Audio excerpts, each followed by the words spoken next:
Hi there, this is Edwin Serrano, owner of Home Pros Painting, with another Take a Minute to Get It topic. When it comes to interior projects, there's always furniture to deal with and the potential for damage.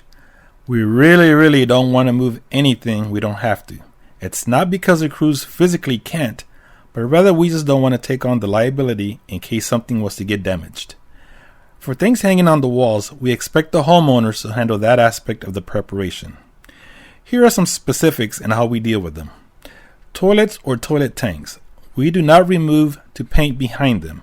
We've had a couple of instances where the washers were old in the tank and then leaked.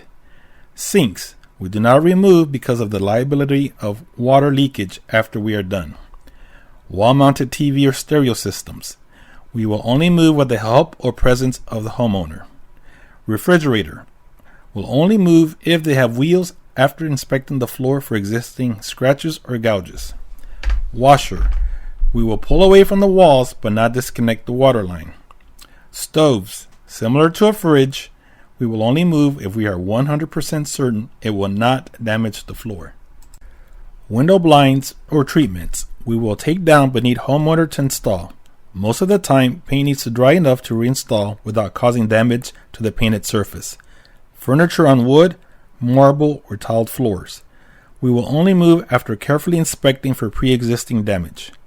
Light fixtures.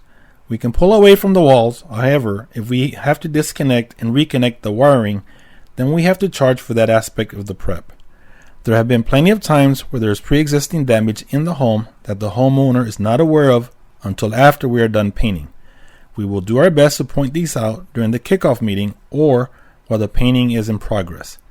The crew is aware that they are to take pictures for documentation and send them to the office where they will be forwarded to the homeowner.